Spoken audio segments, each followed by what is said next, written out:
Hello, aujourd'hui on se retrouve pour la 4e œuvre du calendar. Pour l'œuvre d'aujourd'hui, nous sommes en pleine nuit, la lune se dissimule derrière les nuages et se reflète sur la mer.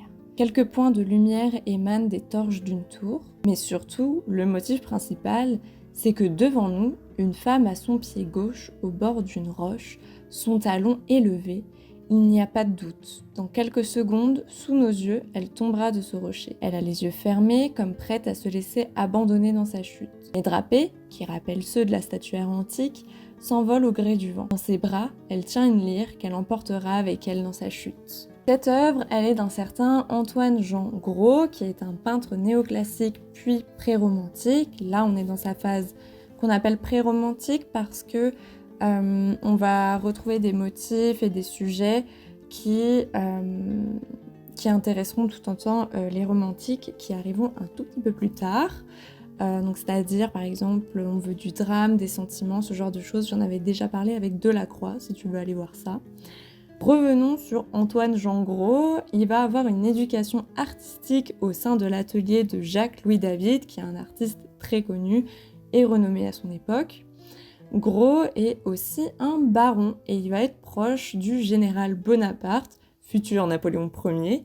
Ce dernier va lui faire rencontrer différents généraux et c'est à cette occasion que le général Dessolles va lui commander cette œuvre.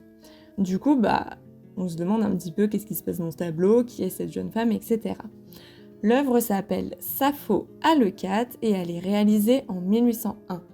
Sappho, c'est une poétesse née sur l'île de Lesbos au 7e siècle avant notre ère. Contrairement aux poètes de son temps, elle ne va pas conter les aventures d'un héros ou d'un dieu, mais elle va conter sa vie amoureuse et l'amour entre femmes. Lesbos, lesbianisme, lesbienne, Sappho, saphique, tu vois l'origine un petit peu de ces mots. Pour un pré-romantique comme Gros, son histoire fait d'elle un personnage idéal à peindre. Pour les sources sur sa vie, c'est un petit peu complexe parce qu'il n'y en a pas énormément et quand il y en a, elles se contredisent.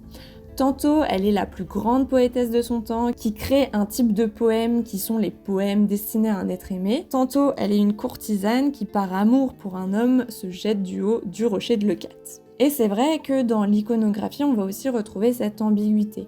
Parfois, les artistes vont vraiment se concentrer sur Sappho qui se suicide et d'autres vont se concentrer sur Sappho, la grande poétesse.